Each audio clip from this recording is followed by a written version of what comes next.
My name is Marianne Keller. I'm 33. I went to my brother's engagement party and heard his fiancée laughing that I was the family charity case. So I smiled, sat quietly through dinner, then made one call. Every face went white. I was standing just inside the ballroom doors when I heard her say it. She didn't lower her voice. She laughed and tilted her glass toward the table like she was sharing a harmless detail. "She's sweet," my brother's fiancée said, "but she's basically the family charity case." A few people chuckled, the kind of laugh that passes quickly and leaves no one responsible for it. I didn't move. I had my coat folded over my arm and my phone face down in my hand. The music was low, some soft instrumental version of a song I didn't recognize. The hotel staff moved between tables with practiced ease, refilling water glasses, adjusting place settings. Everything was running exactly on schedule. I watched my brother Evan from across the room. He was near the head table, listening to someone talk about honeymoon plans. He didn't look over. He hadn't since I arrived. His fiancée, Claire, was still smiling. She reached for her father's arm and leaned in close, still amused by her own comment. Her mother nodded along, lips pursed in approval, as if this explained something inconvenient but necessary. No one corrected her. I walked to my seat and sat down. My place card was already set. Correct spelling, clean font. Whoever arranged it had paid attention. I unfolded my napkin and laid it across my lap. The chair was comfortable. The room smelled faintly like citrus and polished wood. From the corner of my eye, I saw a server glance at me, then check a tablet, then nod slightly to herself. Claire took her seat across from me. She didn't acknowledge me at first. She was busy adjusting her ring so it caught the light when she moved her hand. When she finally looked up, her smile was thin and automatic. "You made it," she said, like she was checking something off a list. "I did," I said. She tilted her head. "Travel okay?" "It was fine." That was the end of it. She turned back to the table, already engaged in another conversation about floral arrangements and guest counts. I reached for my water and took a small sip. My mother arrived late, sweeping in with her coat still on, apologizing loudly to the table. She kissed Evan on the cheek, then Claire, then sat beside them both. She didn't look in my direction until she was settled. "Oh," she said, surprised. "Marianne, you're here." I nodded. She leaned closer, lowering her voice just enough. "I didn't know if you'd be able to make it." I said I would. She smiled, but it didn't reach her eyes. "Well, it's nice that you did." Dinner was served in courses. Everything was timed. Plates cleared quietly. Wine poured without being asked for. Claire's parents spoke often, confidently, like people used to being listened to. They talked about how meaningful it was to bring both families together, how fortunate everyone was, how things had a way of working out when you planned properly. At one point, Evan mentioned the engagement gift my mother had given Claire, a necklace. He said it casually, like it was nothing worth lingering on.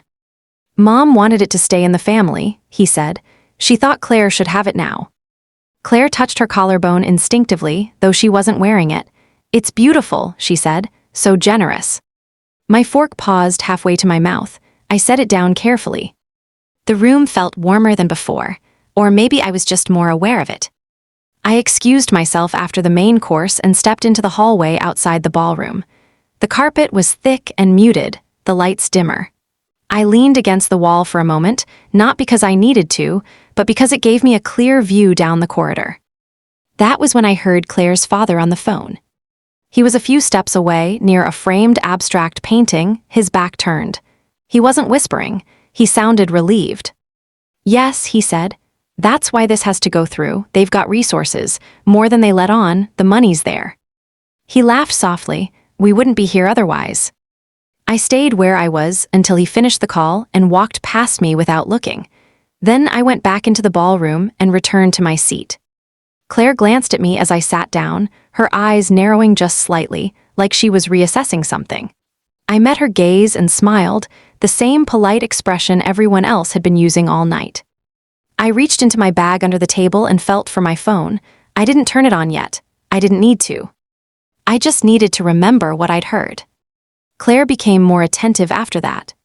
Not warmer, just more aware of me. She asked across the table if I was still doing freelance work. She said it lightly, as if she were genuinely curious, but her eyes stayed on my hands, on my coat folded beside the chair. I stay busy, I said. She smiled. That's good, Evan worries about you. Evan didn't look up. My mother leaned in then, filling the space. Your brother's been carrying a lot, she said. It helps when everyone contributes what they can. I nodded again.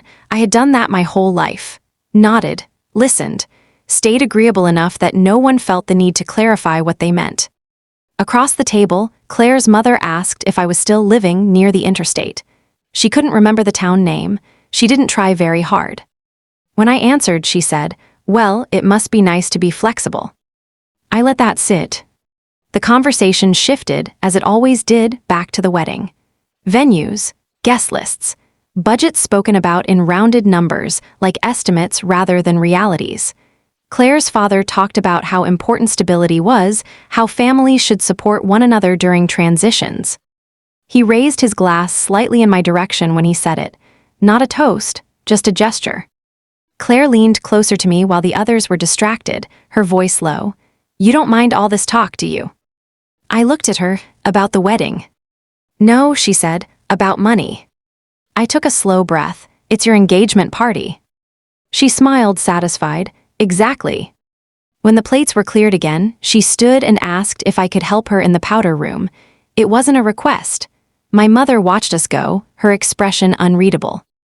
Inside, Claire turned the sink on and adjusted her hair in the mirror before speaking.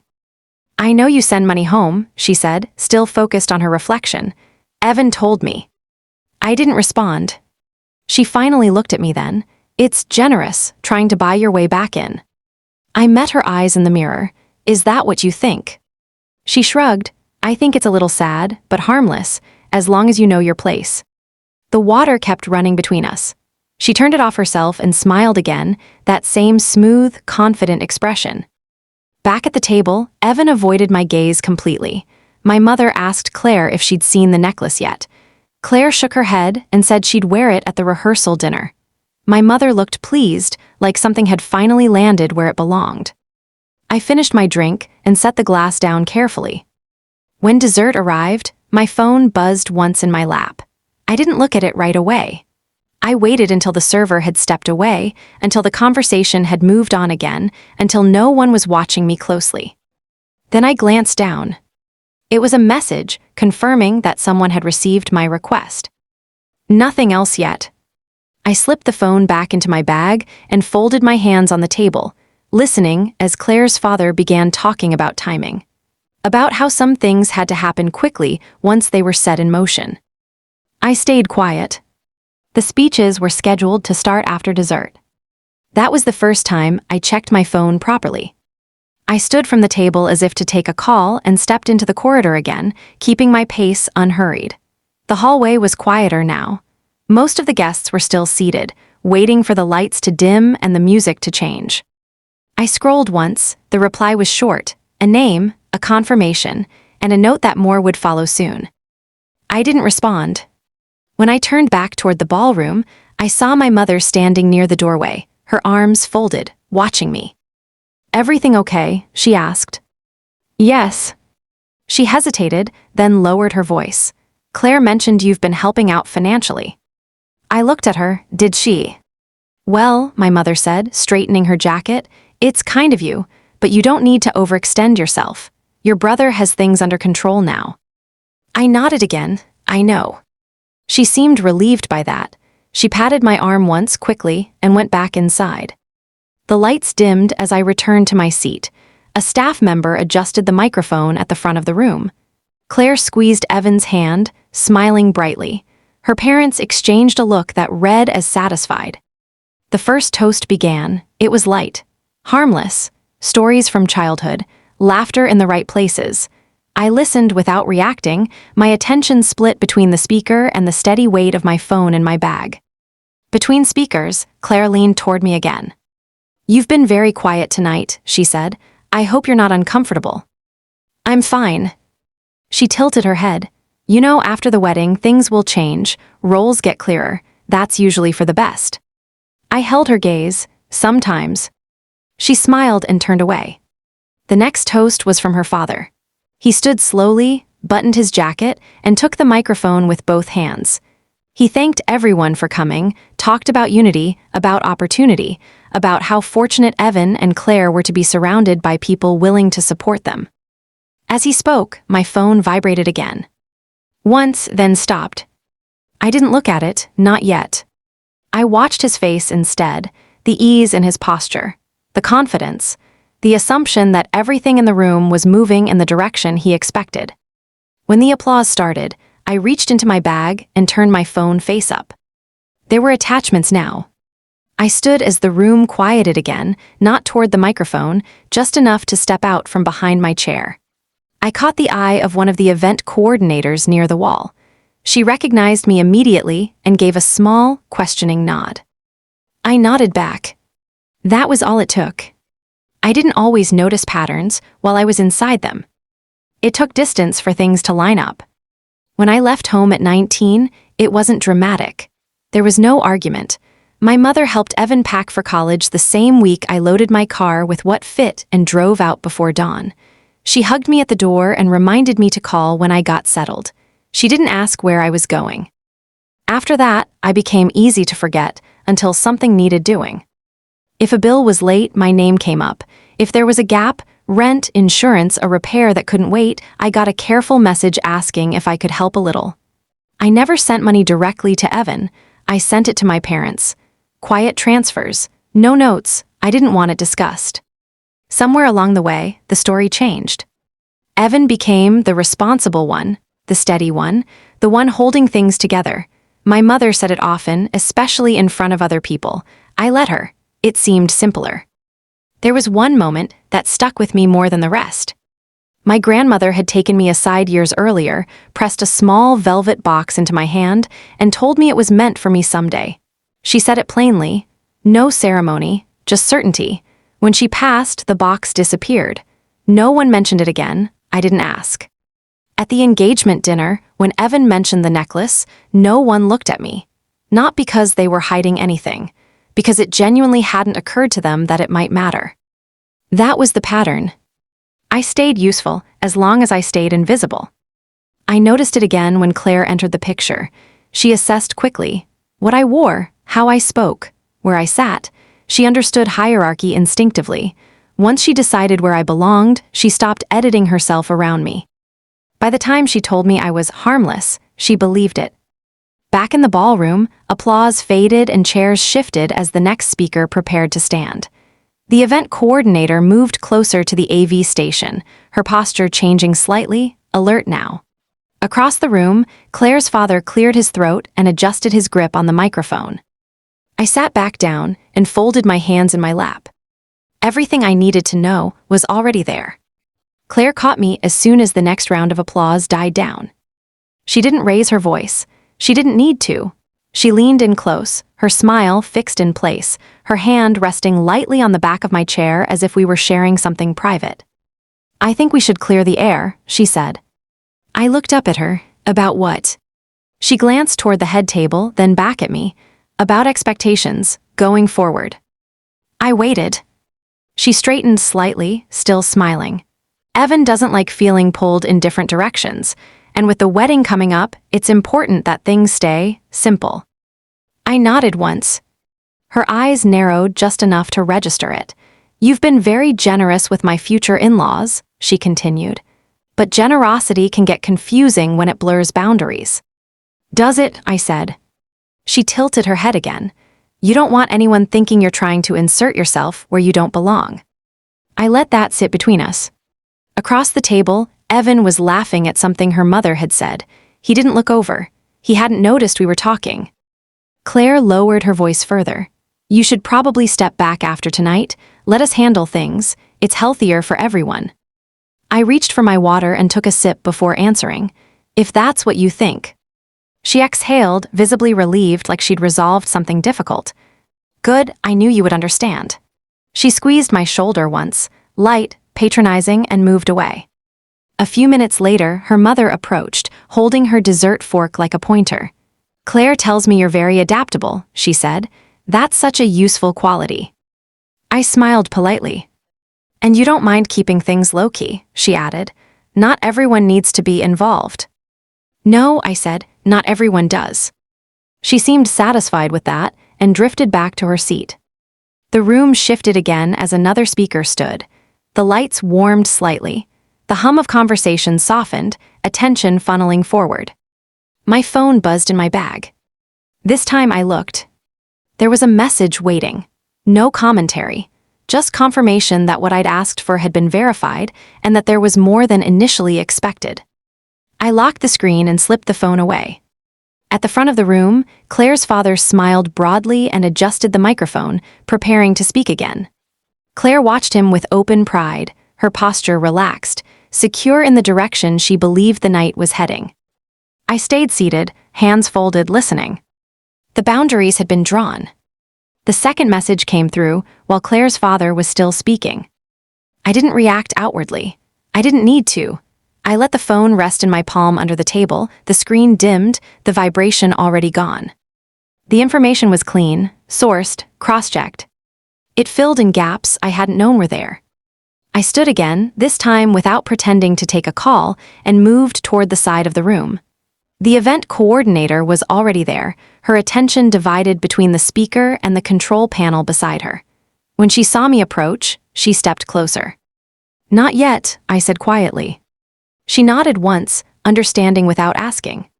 At the head table, Claire's father continued talking about timing, about how some opportunities only appeared once and how families had to be prepared to move quickly when they did.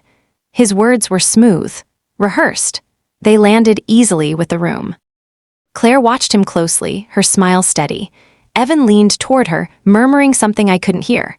My mother dabbed at her eyes with a napkin, moved by the moment. I checked my phone again, this time long enough to open the attachments. Names, dates, filings, a different last name than the one printed on the place cards, addresses that didn't line up. Photographs taken years apart, the same faces aging just enough to match the timeline. There was a note at the bottom of the message. It wasn't dramatic, just factual. Active inquiry, financial irregularities, pending escalation. I closed the file and slipped the phone back into my bag. Claire turned in her chair and caught me watching. Her smile faltered for a fraction of a second before she recovered. She stood and walked toward me, heels clicking softly against the floor. You keep disappearing, she said lightly. Are you sure you're okay? I'm fine. She glanced toward the coordinator, then back at me. We're about to wrap up the formal part. You don't want to miss it. I won't. She studied my face, as if looking for something she'd missed earlier. You know, she said, lowering her voice again, my parents are very careful people. They don't take risks. I met her gaze. Neither do I. The smile didn't come back this time. She held my eyes for a moment longer, then turned and returned to her seat. At the front of the room, her father reached the end of his remarks. Applause followed, louder than before. The room felt settled, confident in itself. I took my place back at the table and folded my hands. The next part wouldn't require my voice. I stayed seated while the room reset itself. Chairs shifted, glasses clinked. People leaned back, satisfied, the formal part nearly done. The staff moved with quiet efficiency, clearing space near the front where the screens were already mounted, dark and unobtrusive. I opened my bag and sent 2 messages. Short, precise, no commentary. I didn't wait for replies. At the edge of the room, the coordinator checked her watch and then the screen. Her hand hovered near the controls. She didn't touch anything yet. Claire's mother leaned toward my mother and whispered something that made them both smile. Evan stood to stretch, rolling his shoulders, relaxed. Claire adjusted her ring again, turning it so the stone faced outward. Her father remained near the microphone, lingering, as if deciding whether to add one last thought. I felt my phone vibrate once, then again. I didn't look immediately. I counted the seconds between vibrations instead. When they stopped, I glanced down. Everything I needed was there. Confirmations, clearances, a simple note at the end, proceed when ready. I locked the screen. The room quieted as Claire's father returned to the microphone, unable to resist a final word. He thanked everyone again, spoke about trust, about building something solid together, about how transparency was the foundation of any lasting partnership. As he spoke, the coordinator looked at me. I gave a small nod. The screens behind him flickered once, briefly, just enough for a few people to notice. Someone near the back turned in their chair. A murmur passed through the room, then settled. The screen went dark again. Claire frowned slightly and leaned toward Evan. "Did you see that?" He shrugged, "Probably nothing." I folded my hands in my lap and waited. Whatever came next would arrive on its own timing. The screen came back on while Claire's father was mid-sentence. At first, it looked like a mistake. A title page. Plain, black text on a white background, no photos, no decoration, just names and dates. He faltered, glancing over his shoulder. His smile tightened, confused more than alarmed. Someone near the front leaned forward.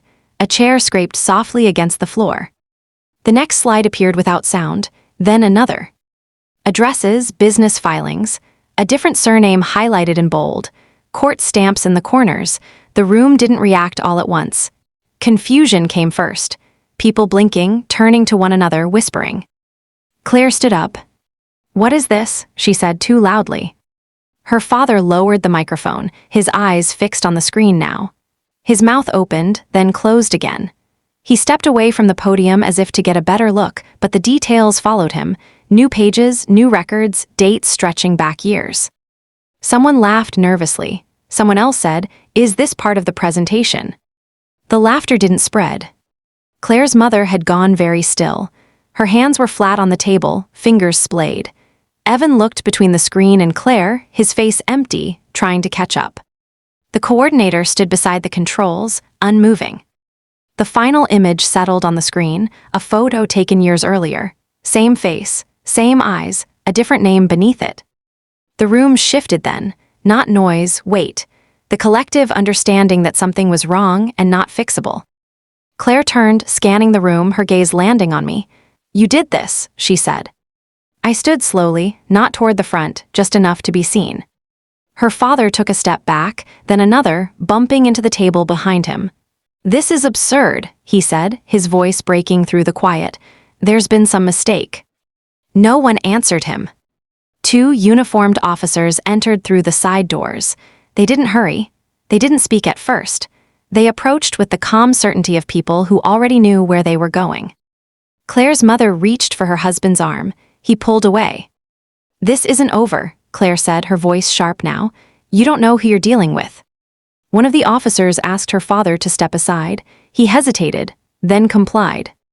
The room stayed silent as they spoke quietly to him, as another officer approached Claire's mother, as hands were placed gently but firmly where they couldn't be ignored. Claire lunged toward me then, her composure finally gone. "You think you're better than us?" she said. "You're nothing." "The room," I said evenly, "belongs to me." She stopped short, breathing hard, disbelief flashing across her face. "What?" I didn't raise my voice, I didn't need to. "This hotel," I said, "and the staff and the screens." The words settled slowly. Around us, people were standing now, some backing away, others frozen in place. Evan stared at me like he was seeing me for the first time. Claire laughed once, sharp and brittle. "That's not possible." One of the officers placed a hand on her arm. "Ma'am." She pulled away, still staring at me. "You're the charity case," she said, the insult sounding thin now. "That's what you are." I met her eyes, not here. They led her away with her parents. No shouting, no struggle, just the scrape of chairs as people made room and the soft thud of the doors closing behind them. The screens went dark. For a long moment, no one spoke. The room emptied slowly after that. Guests lingered only long enough to collect their things, whispering to one another in hushed tones. Evan stayed behind, standing near the cleared tables, hands in his pockets, unsure where to look. I walked toward him without hurry. He straightened when he saw me, like he had been expecting something, though I didn't know what he thought it would be. "I had no idea," he said finally. His voice was low. "All this time I thought." I held up my hand. "You thought what?" He swallowed. "That I didn't know you were doing everything. Paying the bills, helping Mom, keeping the house from falling apart." I didn't answer immediately. I reached into my bag and pulled out a folder, sliding it across the table toward him. Inside were statements, receipts, transfers, years of quiet support. He flipped through them, each page sinking in slowly. "I'm sorry," he said, voice tight. "I never should have assumed. I thought you were, I don't know, struggling." I nodded once. "It doesn't matter now." My mother approached next, hesitating at the edge of the cleared space. She had her coat draped over one arm, her expression careful. "Marianne," she began, then paused. I didn't realize. I assumed it was Evan." I slid a second folder toward her. She looked down, and her hands trembled just slightly as she traced the pages. The color drained from her face. She didn't speak again at first, only held the papers to her chest. Finally, she looked up. I never understood." Her voice was almost a whisper. "I was so wrong." I didn't respond. There was nothing more to say. Evan reached into his pocket and pulled out a small box. He held it out to me, hands shaking slightly. Inside was the necklace, the one my grandmother had intended for me. I should have given this to you years ago," he said. "I'm sorry." I took it without comment, just nodded, letting the gesture speak. The hotel staff began clearing the last tables. I stepped aside as they passed, my coat over my arm again. Outside, the night air was cool, calm, quiet. Weeks later, the local news ran a short story about the arrests. The Whitmores faced multiple charges. Their names were in the paper. The hotel had remained untouched. I continued to run it as I always had, quietly, without announcement. Evan stopped by my office once, after everything had settled. He leaned against the doorframe and smiled faintly. "You really did it all quietly," he said. "I can't tell you how much I regret underestimating you." I nodded. "It's fine, it's done." Mom started seeing a therapist soon after, working through the patterns that had gone unnoticed for years. A few weeks after the engagement party, I was hosting a small business breakfast in the Monarch's conference room. Early morning sunlight filtered through the tall windows, catching the edges of polished wood and clean white linens. Nicole Patterson, a scholarship recipient from a nearby town, sat across from me. She fidgeted with her notebook, glancing nervously at the other investors around the table. Some of them exchanged quiet smirks, dismissive looks, as if she didn't belong. I noticed. I didn't interrupt, didn't speak for her. I just watched, taking notes on my own pad, letting the room settle into its usual rhythm. When one of the investors finally leaned forward and spoke over her, questioning her proposal, I calmly set my coffee cup down and met his eyes. "She's presenting her project. Let her finish." The room went quiet. Nicole exhaled, barely perceptible, and continued. By the end of the breakfast, she had secured the support she needed. I watched her pack up, smiling faintly, confident now in herself. I didn't need anyone to recognize my success. The work, the preparation, the control over my own path, that was enough. Later, Evan stopped by my office again. He lingered near the doorway, glancing at the skyline through the office windows. "I've never seen you take your time like this," he said, "even with the hotel." I didn't look up immediately. I just adjusted a folder on my desk and set it straight. "It's easier when you know your own value," I said. He nodded slowly.